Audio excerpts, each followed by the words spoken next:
철들지 않은 인생이 즐겁다. 사이토 히토리 지음.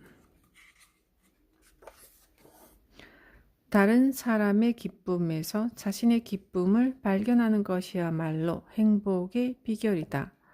조르주 베르나소스.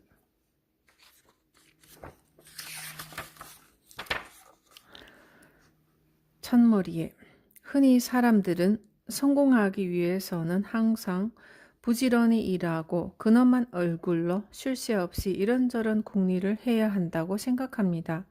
그러나 저는 철들지 않아도 현재를 충분히 즐겨도 성공할 수 있다고 생각합니다. 이런 저의 노하우를 담은 것이 철들지 않은 인생이 즐겁다입니다. 왜 성공해야 할까요? 행복해지고 싶기 때문입니다. 사람이 행복해지기 위해서 필요한 것은 아주 작은 차이의 힘에 달려 있습니다. 작은 차이의 힘이란 무엇일까요? 한마디로 설명하기는 어렵습니다만 저는 이 책을 쓰는 내내 무척 즐거웠습니다. 이렇게 조금만 노력하면 행복과 부를 얻게 되다니 라는 깨달음을 얻었습니다. 이 책을 읽을 여러분께서 점점 더 행복해질 모습을 상상하니 기뻤고 가슴이 두근거렸습니다. 틀림없이 여러분도 이 책을 읽고 가슴이 두근거릴 것입니다. 그리고 당신의 마음속에 잠들어 있는 작은 차이의 힘이 깨어나리라고 저는 믿습니다.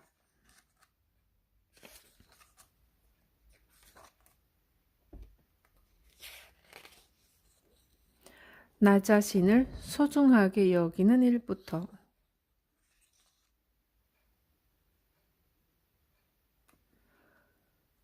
그래도 지구는 돈다. 지금부터 성공하는 인생에 대한 몇 가지 이야기를 해보겠습니다. 제 사고방식이나 그동안 제자님들에게 가르쳤던 성공의 비결을 알려드리죠. 다만 세간에서 흔히 하는 말과는 조금 다릅니다. 졸저인 별난 사람이 쓴 성공 법칙에서 제 자신을 별난 사람이라고 표현했는데 글자 그대로 저는 영락없는 별종이랍니다.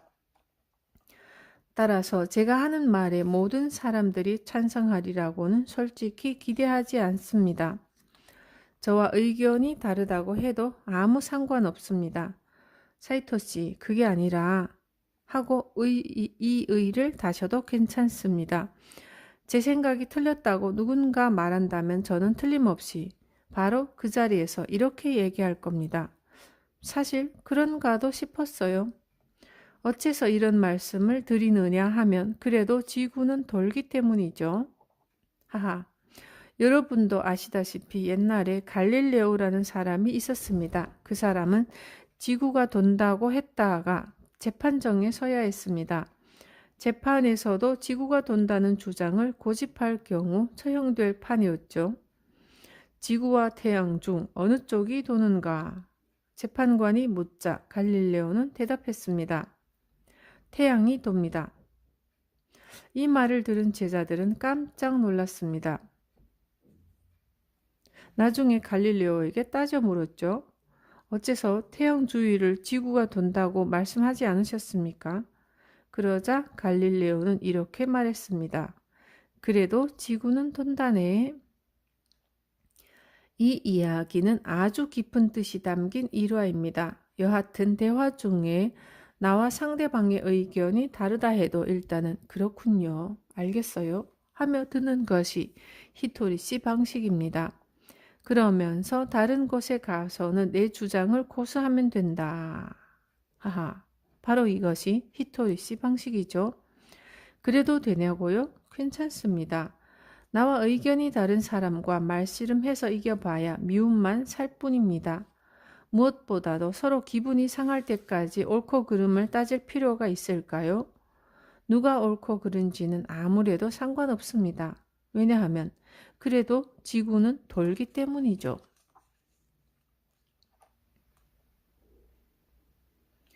훌륭하다는 건 불편해요. 저는 원래 장사꾼입니다만 가끔 이렇게 책을 쓰거나 강연을 하기도 합니다.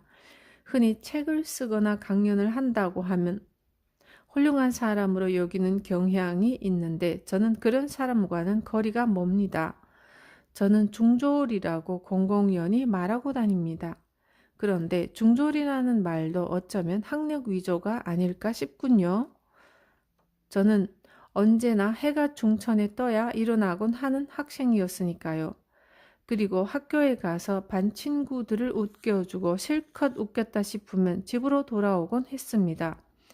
지각한 시간만큼 일찍 조퇴하는 식으로 탁월한 균형 감각을 발휘하며 중학 시절을 보냈습니다. 요컨대 중학교도 제대로 다니지 않았다는 뜻입니다. 그렇다고 오해하지는 마세요. 훌륭한 게 나쁘다는 뜻은 아니니까요. 훌륭한 사람이 되고 싶다면 그렇게 하세요. 그렇게 해서 행복해질 수 있다면 훌륭해지세요. 하지만 훌륭하다는 건 불편하답니다. 기독교 신자들이라면 다소 분하게 여길지 모를 이야기를 하나 하겠습니다. 때는 에도 시대, 일본에서 기독교를 탄압하던 시절 성화 밝기라는 것이 있었습니다. 숨은 기독교 신자를 색출하기 위해서 예수의 성화를 밟아보라고 시켰던 강제 행위였습니다. 신앙심이 깊은 사람들은 명령에 따르지 않아 바로 처형당했습니다. 제가 만약 예수였다면 먼저 나서서 그림을 밟았을 겁니다. 그야 스승이 앞장서서 그림을 밟으면 제자들도 뒤따라 밟을 테니까요. 스승이 다들 밟거라 하고 명령하면 제자들 역시 네, 알겠습니다 하고 말이죠. 그뿐이잖아요. 예수님도 죽지 말고 살아라 라고 말씀하시지 않았습니까? 사람은 모두 행복해지기 위해 태어난 존재입니다. 당신은 불행해서는 안 됩니다.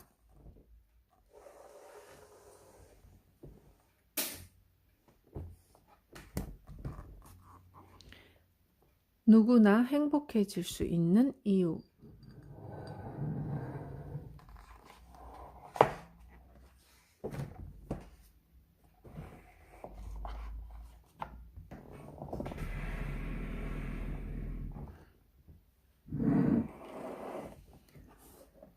인생은 수행이다. 저는 이렇게 말합니다. 수행이라고 말한 이상 쉽지 않은 일입니다. 쉽다면 수행이 아니겠죠?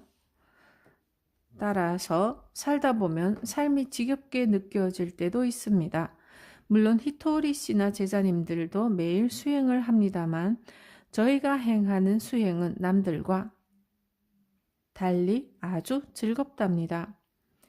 예컨대 제자님들과 함께 여행을 갔다가 입구에 들어서자마자 말문이 막힐 정도로 형편없는 전통 여관을 만난 적이 있습니다. 그러나 그때 우리는 세상에 뭐 이런 데가 다 있어 하고 불평하지 않았습니다. 그저 이런 게임을 했죠. 돈 들이지 않고 이 여관을 번창시키는 게임을 합시다. 자, 어떤 방법이 있을까요? 그러면 모두 저마다 의견을 냅니다. 입구 분위기를 바꾸면 어떨까요? 청소도 하고 이런 요리도 내봐요. 그 전통 여관을 놓고 놀이를 한 겁니다. 불평보다는 어떻게 하면 좋을까 생각해 봅니다. 그런 생각 자체가 즐거운 게임이니까요. 여러분 모두 행복해지고 싶으시죠? 행복이란 무엇입니까? 라고 묻는 사람도 있는데 행복이란 마음으로 느끼는 감정입니다.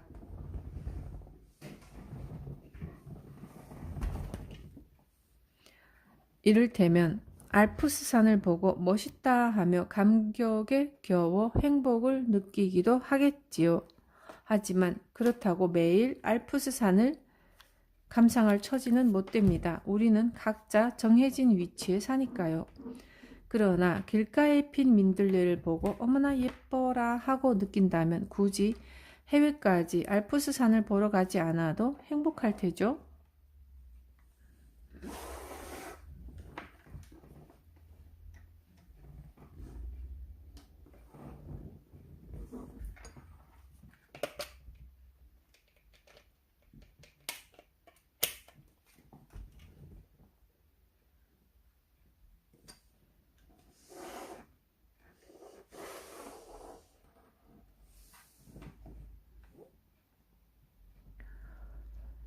음.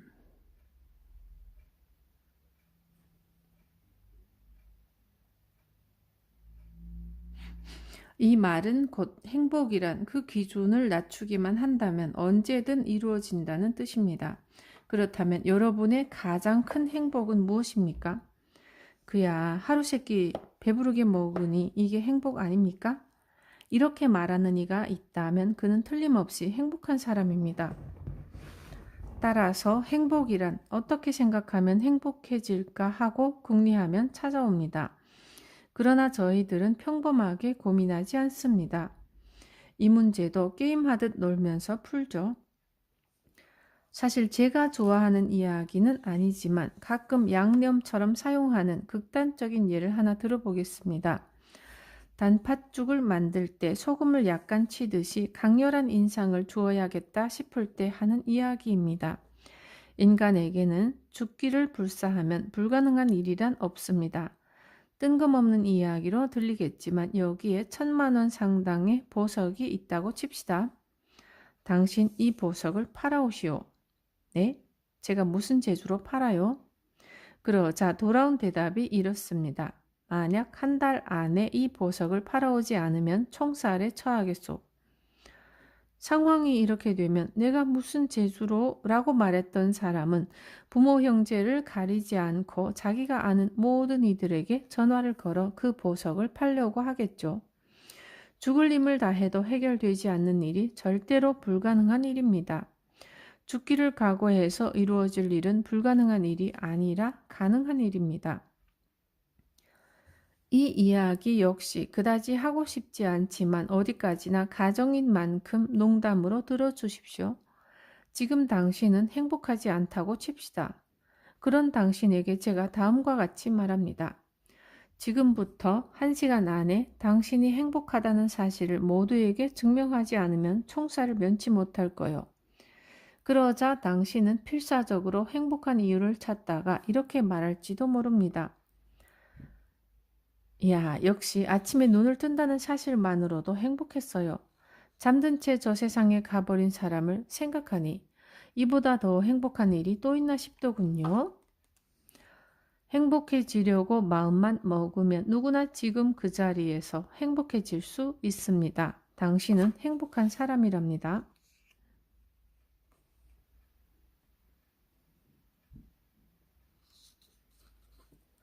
인간이 지닌 기량은 무한대. 흔히 사람에게는 그 사람만이 지닌 기량이 있다고 합니다. 그런데 사실 인간의 기량은 늘어납니다. 얼마든지 확대되죠. 여러분도 기량을 늘리고 싶다고 욕심을 내십시오. 사람에게는 무한한 기량이 있습니다. 한마디로 무한대입니다. 인간은 거대한 우주는 물론 나아가 은하계까지도 머릿속 상상으로 그려냅니다. 다시 말해서 인간이란 엄청나게 무한한 기량을 품은 그릇이라는 뜻입니다. 자신이 지구 위에 서 있는 모습을 떠올려 보세요. 그런 상상이 가능하다는 말은 이 지구를 삼켜버릴 만큼의 상상력이 본래부터 당신 안에 존재했다는 의미입니다. 그런데도 사람들은 대부분 일상생활에서 부딪히는 자잘한 문제에 대해 이래서 안 돼, 저래서 안 돼 하며 안달하거나 부정적인 생각만 하기 바쁩니다. 이제 그런 사고방식은 버릴 때가 됐지 않았습니까? 회사 사람들이 칙칙해서 하나같이 마음에 안 들어 라고 투덜댑니다. 그런데 주위 사람들이 칙칙하든 말든 당신과 무슨 상관이 있을까요? 칠판이 어둡기 때문에 하얀 분필이 도드라지는 이치를 생각해 봅시다. 주위 사람들이 칙칙한 만큼 당신은 밝게 생활하면 그만입니다. 그렇게 작은 차이만으로도 인생은 엄청난 변화를 일으킵니다. 당신 주변에 못마땅한 사람이 하나씩 끼어드는 이유도 같은 이치입니다. 못마땅한 사람이 등장해야 호감 가는 사람이 눈에 띕니다. 그러니 상대방을 고치려 들 필요가 없습니다. 못마땅한 사람이 있어준 덕분에 호감 가는 사람이 빛을 발하니까요. 우리 회사에 듣기 싫은 소리만 골라 하는 부장이 있거든. 그 인간 정말 짜증나. 이렇게 험담만 하기보다 그 부장이 하는 행동을 자신이 하지 않으면 됩니다. 남에게 윽박지르기만 하는 사람을 보고 싫다고 느꼈다면 자신부터 다른 사람에게 친절하면 될 일입니다. 그런 식으로 못마땅한 사람이 하는 행동과 정반대로 처신하면 당신이 단연 두드러지겠죠? 짜증을 유발했던 그 사람은 이렇게 정리하면 그만입니다. 저 인간은 나를 단련시키라고 일부러 신이 보낸 녀석일 거야.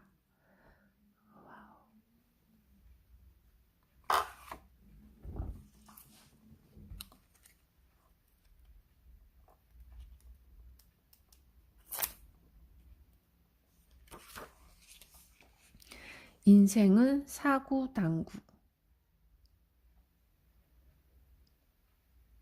저는 제 자신을 히토리 씨라고 부릅니다.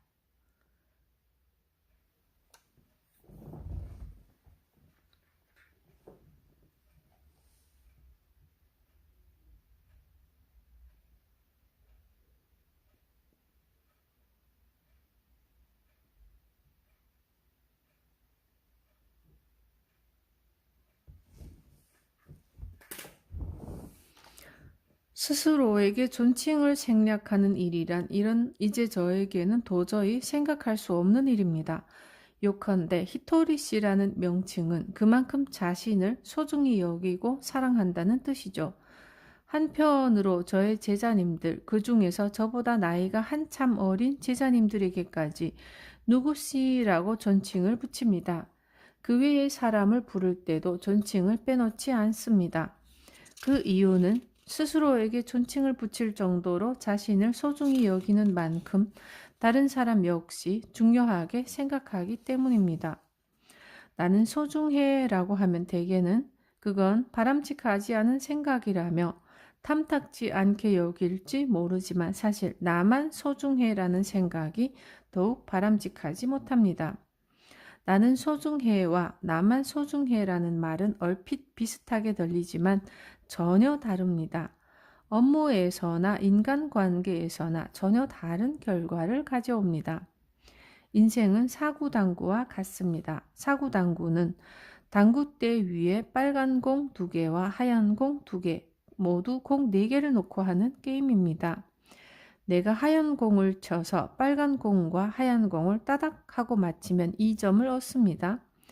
빨간 공끼리 맞히면 3점이고요. 요컨대 공 2개를 맞춰야 점수를 얻습니다. 자기 공 1개를 쳐서 다른 공 2개에 맞히면 되는 게임입니다. 그리고 나머지 1개까지 연이어 공 3개를 맞히면 5점을 얻습니다.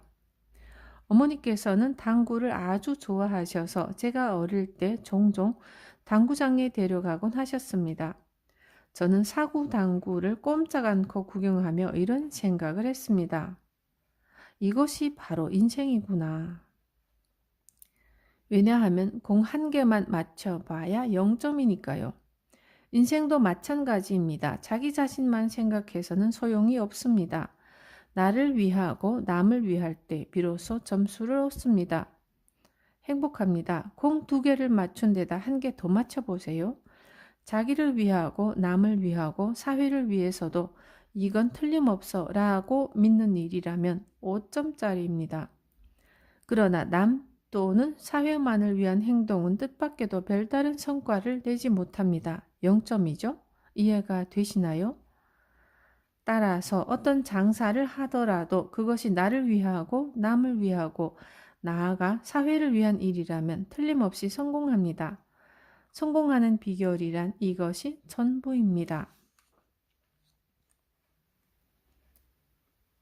왜냐하면 남을 위해서만 하는 일이라면 자신이 축나서 포기하게 되고 오래 지속하지 못합니다. 그러나 나도 좋고 남도 위하는 일이라면 지속됩니다. 이런 경우에는 다만 맞힌 공이 2개밖에 되지 않으므로 점수는 적습니다. 자기와 남이라는 공 2개에다 사회를 위한 일이라는 공까지 맞힌다면 5점짜리입니다.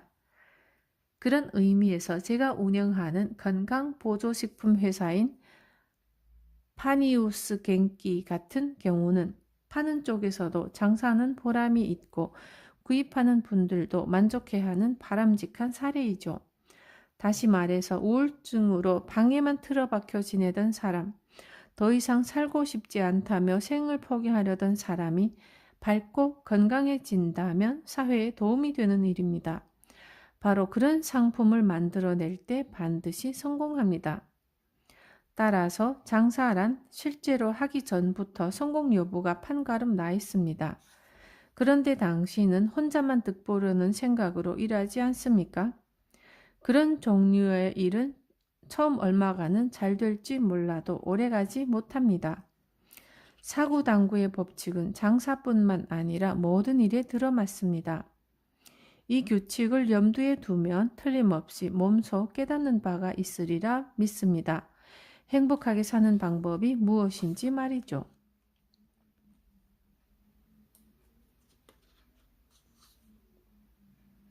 성공의 비결은 10년 후가 아닌 한 발 앞. 일 이야기를 조금 해봅시다. 저 사람 너무 앞서가지 않아? 하고 주위에서 우려 섞인 이야기를 듣는 사람이 있습니다. 이런 말도 들립니다. 10년 후였다면 성공할 사람인데 말이야. 그러나 그 사람은 10년 후에도 성공하지 못합니다.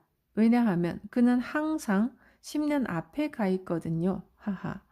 황당한 이야기를 하나 해볼까요? 경마에서 곧 시작할 경주가 5번째 경주라면 그 5번째 경주에서 1등을 맞춰야겠죠. 5번째 경주에서 우승할 말이 2번과 2-5번 말이라면 막권을 사서 2-5번 말에 돈을 걸면 됩니다.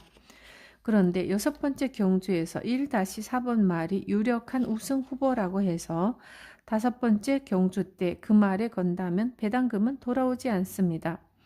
배당금을 받고 싶다면 곧 시작할 경주에서 우승할 말을 맞춰야 합니다. 그리고 그 경주에서 우승한 말을 맞췄으면 다시 다음 경주에서도 맞춘다. 이런 식이죠. 이해가 되시나요? 일도 이와 마찬가지입니다. 앞으로 곧 다가올 일을 적중시키면 됩니다. 지금보다 한 발짝만 앞서 예상하면 되고요. 10년 뒤, 20년 뒤를 예측해 봐야 소용없습니다. 10년 뒤에 일어날 일은 그때 가서 맞추면 되니까요. 언제나 한 발짝씩 앞서 읽으면 됩니다. 그리고 한 계단만 위로 올라가면 되고요. 모든 장사가 그렇듯 상품에는 수명이 있습니다. 왜냐하면 인간은 쉽게 실증을 내는 동물이니까요. 그러므로 지금 시중에 나와 있는 상품이 사라지기 전에 다음 상품을 내고 또 그 상품이 사라지기 전에 다음 상품을 또 내고 또 다음 상품을 내는 식으로 팔릴 만한 상품을 쉬지 않고 계속해서 만들어내야 합니다. 게다가 일의 비결이란 이런 것입니다. 잘 기억해 두세요. 일은 돈벌이다 라고 말하기도 하지만 단순하게 돈을 버는 것보다 더욱 중요한 것이 있습니다. 바로 계속해서 버는 돈벌이여야 합니다. 돈을 번다고 할 때 돈은 사기를 쳐도 벌립니다. 그러나 계속해서 벌리지는 않습니다. 사기를 치면 언젠가는 체포되거나 소송을 당하거나 손님에게 쫓기는 신세가 되기 때문입니다. 그러므로 계속해서 돈을 버는 것이 진정한 일입니다. 상품은 살아있는 생물과도 같습니다. 새롭게 바꿔가며 끊임없이 내놓아야 합니다. 또한 상품으로 나온 이상 세상에 도움이 되어야 합니다. 그래야 다음 일로 이어집니다. 어떤 일이든 마찬가지입니다. 지속적으로 돈이 들어와야 합니다. 게다가 그렇게 지속되는 장사가 사회에도 도움이 됩니다. 요컨대 지속적인 돈벌이를 해야 한다는 말입니다. 그러기 위해서는 항상 한 발 앞을 읽는 눈이 필요합니다. 사실 10년 뒤에 일어날 일은 누구나 예상이 가능합니다. 장차 이런 세상이 온다라고 예견했다가 적중시키는 사람들이 수두룩합니다. 당장 서점에만 나가봐도 미래 예측서라는 이름으로 얼마나 숱한 책들이 존재합니까? 그들은 좁게는 우리나라, 넓게는 아시아 혹은 세계의 흐름까지도 미리 읽을 수 있다고 장담합니다. 다만 문제는 한 발 앞을 읽는 사람이 적다는 사실입니다. 그러니 스스로 지금보다 한 발 앞을 보는 안목을 기른다면 상승일로는 따놓은 당상이겠죠?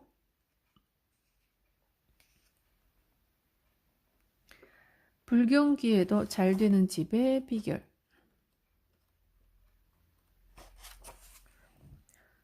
흔히 장사는 하기 나름이다 라고 말합니다. 이 말이 무슨 뜻인지 아시나요?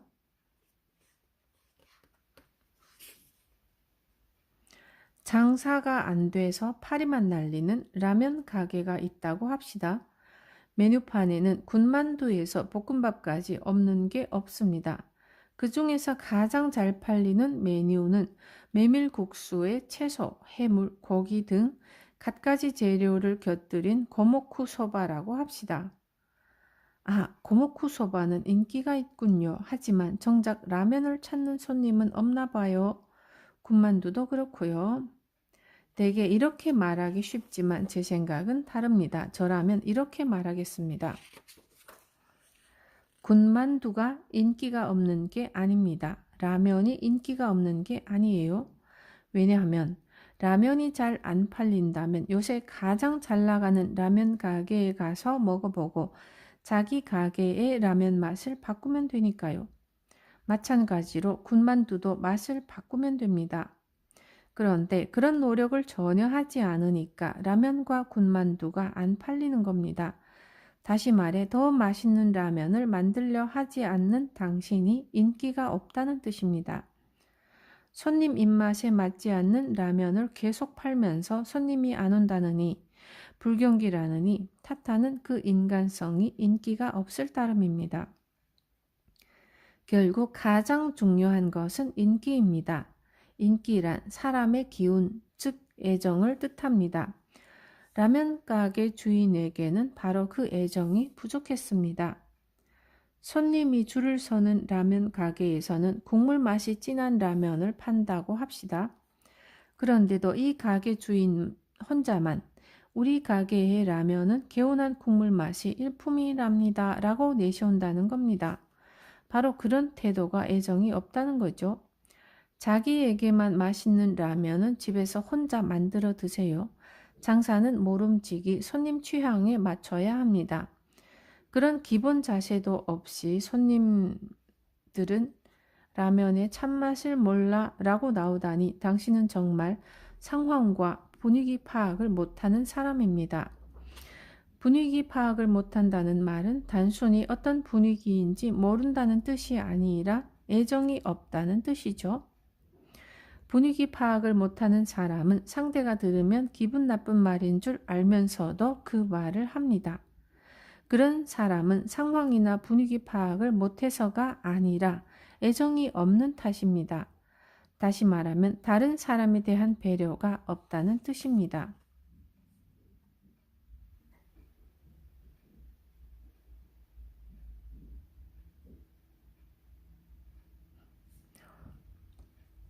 나 먼저 생각하는 것은 본능. 자신을 사랑하고 남을 사랑하라. 이 말은 제가 제자님들에게 자주 전하고 있는 가르침 중 하나입니다. 보통은 남을 사랑하라가 앞에 나오지만 히토리 씨는 다릅니다.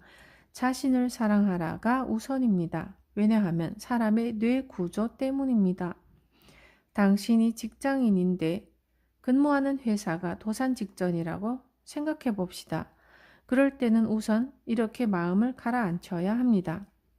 나는 저축해둔 돈이 이만큼 있고 실업급여도 나온다. 실업급여를 받는 동안 어떻게든 취직 자리를 구할 테니까 나도 우리 가족도 문제없어. 동료들에 대한 걱정은 그 다음입니다. 내가 어떻게 도와야 할까? 그동안 사장님께서 베풀어 주신 은혜를 어떻게 갚아야 하지? 이렇게 생각해야 합니다. 냉정해 보일지 모르지만 먼저 자기 앞가림을 해야 남을 도울 방법이 떠오릅니다. 뇌의 구조가 그렇기 때문입니다. 인간의 뇌는 자신을 먼저 지키는 구조로 만들어졌습니다. 그래서 난 이제 먹고 살만하니 행복해 라고 느껴야 그 다음 순서로 남들도 행복해졌으면 좋겠어 라고 인정을 베풉니다. 자신의 일을 완전히 잊고 지내는 사람을 보면 많은 이들이 정말 대단하다, 존경스러워 라고 생각하지만 자기 자신을 사랑하지 않고 남을 사랑하는 일이 가능할 리 없습니다.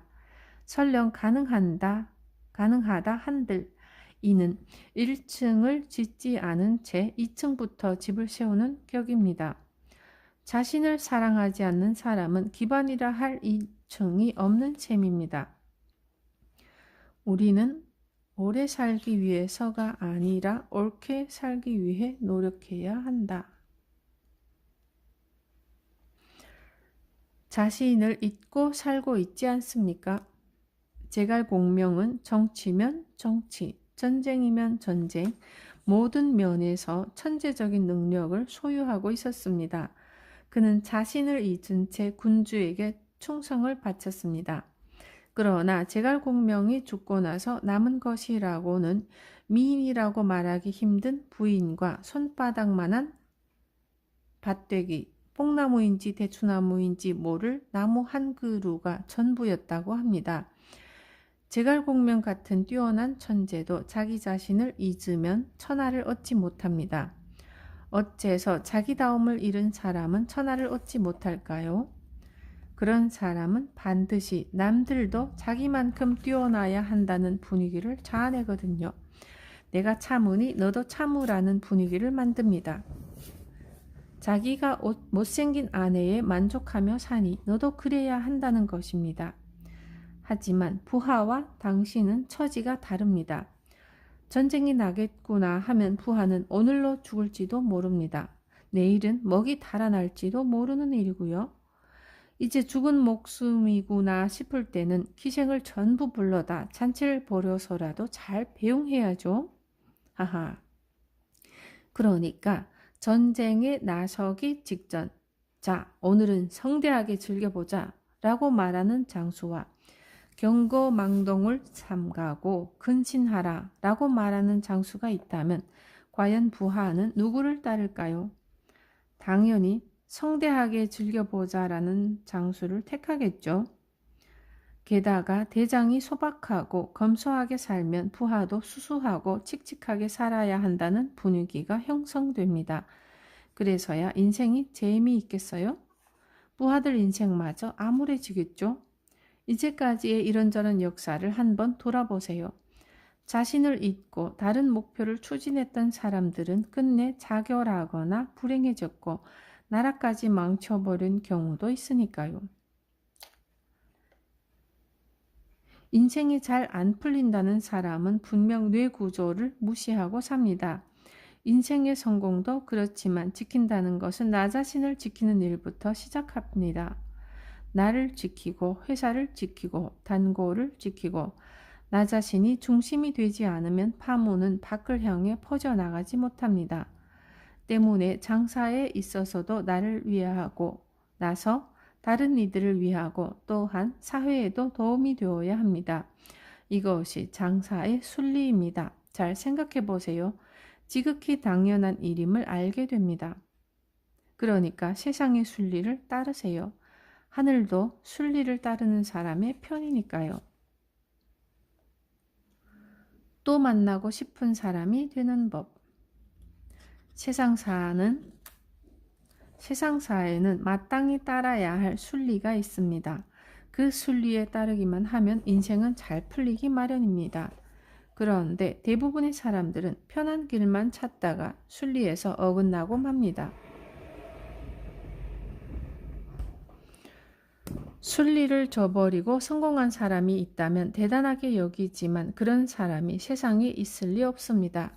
그런데도 그렇게 보이는 사람 말에 솔깃했다가 결국 속아 넘어가서 돈을 뺏기죠. 이는 속아 넘어간 사람 역시 순리에서 벗어났기 때문입니다. 일전에 어떤 사람이 말하기를 누군가가 손 좀 내밀어 봐 라고 하기에 손을 내밀었더니 귤이 툭 떨어지더랍니다. 없던 귤이 툭 떨어지다니 아무리 생각해도 신기하다. 그래서 저는 이렇게 말했습니다. 신기할 것도 없어. 마술이잖아. 마술을 제대로 배워보면 없던 귤이 나오더라도 거기에는 제대로 된 과정이 있음을 알게 됩니다. 모든 일에는 반드시 순리가 있습니다. 그러니까 언뜻 신기하게만 보이는 현상이라 해도 순리와 무관하지 않습니다. 정말로 그렇습니다. 제가 아는 사람 가운데 마술 기법을 고안해내는 일을 하는 이가 있는데 그 사람은 자나깨나 마술 생각만 합니다.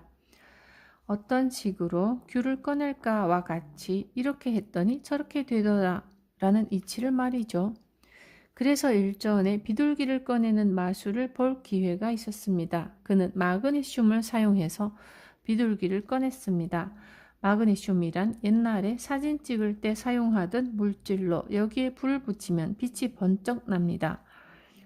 마그네슘 가루를 넣고 불을 붙여서 번쩍하고 플래시를 터뜨리는 거예요. 옛날에는 그렇게 해서 사진을 찍었답니다. 비둘기를 꺼내는 마술은 바로 이 현상을 응용했습니다. 마그네슘 가루를 손에 들고 거기에 불을 붙입니다. 그러면 번쩍 빛이 나며 몇 초 동안 눈이 부셔 앞이 보이지 않습니다. 이때 마그네슘에 불을 붙이는 동시에 비둘기를 손에 얹습니다. 관객은 순간적으로 눈이 너무 부셔서 몇 초 동안은 앞을 보지 못합니다. 빛이 너무 강렬해서요. 빛이 번쩍여서 눈앞이 안 보이게 되는 순간 재빨리 비둘기를 꺼내 손에 올리는 겁니다. 그러면 마치 빛 속에서 비둘기가 튀어나온 것처럼 보인답니다. 마술을 하는 사람은 착시 현상이나 인간의 인지 구조를 철저하게 연구합니다. 관객은 그 사실을 모르니까 굉장하다, 신기하다 라며 감탄하지만 마술사 입장에서는 연구 결과이기 때문에 신기할 것이 없습니다.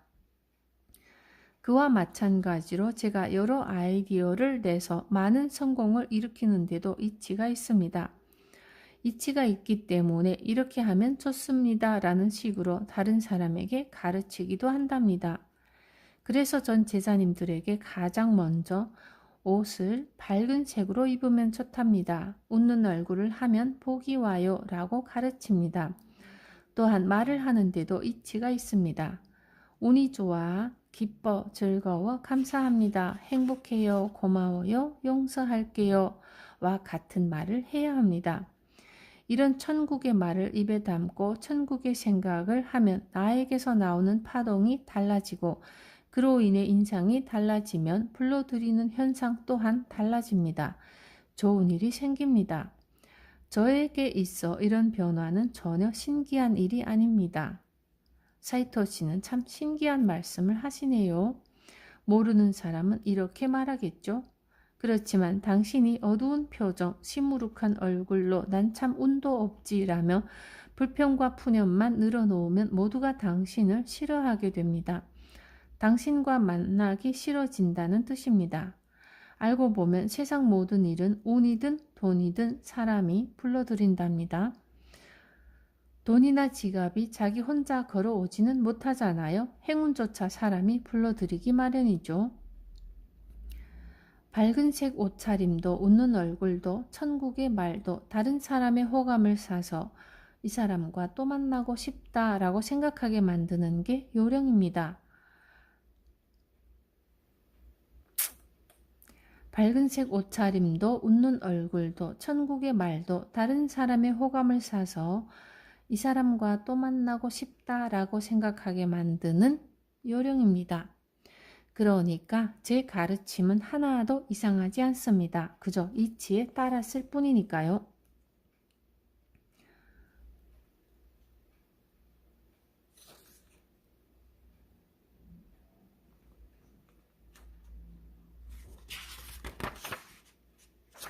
궁하면 통한다. 핀란드의 수도 헬싱키의 중심부에는 바위교회라는 이상한 이름의 교회가 있습니다. 오늘날 이 교회는 세계적으로 유명한 하나의 관광 코스가 되었습니다. 원래 헬싱키시에서는 효율적으로 토지를 이용하기 위해 토지의 한가운데에 교회를 짓지 못하도록 교회 신축 토지 허가를 법으로 규제하고 있었습니다. 그런데도 바위 교회만은 예외로 세워지게 된 데는 다음과 같은 이유가 있습니다.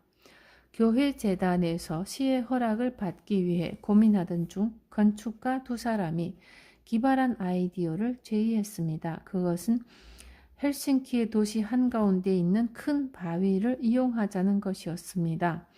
이 바위는 너무 거대했기 때문에 시에서 없애지도 못하고 이용할 수도 없어서 그대로 방치해두고 있는 애물단지였습니다.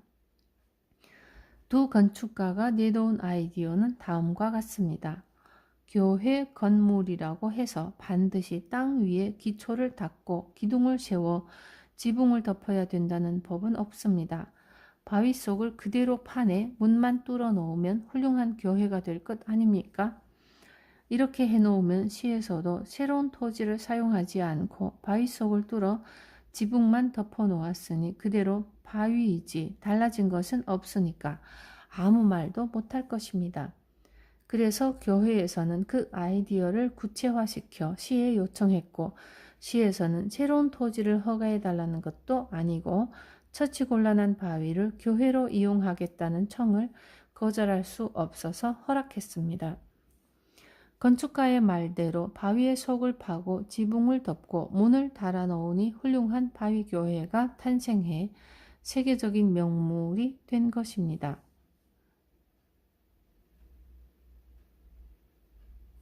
세상에 안 되는 일은 없습니다. 안 된다고 포기하는 사람이 있을 뿐입니다.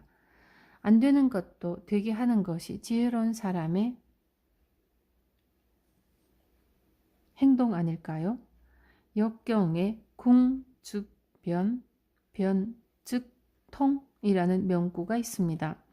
궁하면 변해야 하고 변하면 통한다는 진리를 담은 말이죠. 궁하면 통한다는 말을 명심하고 우리 모두 새로운 아이디어를 개발해 어려운 현실을 극복해 나갑시다. 스스로 행동하는 힘. 어떤 축구팀에 아주 게으르기로 소문난 느림보 선수가 있었습니다.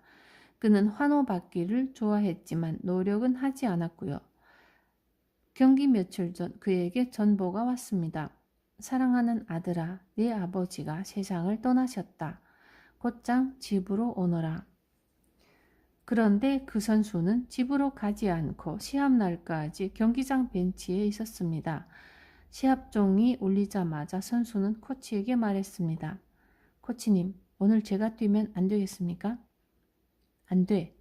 지금은 내가 고향에 가 있을 시간이고 이번 시합은 아주 중요하단 말이야. 오늘은 모든 선수를 다 뛰게 할 거지만 너는 예외야.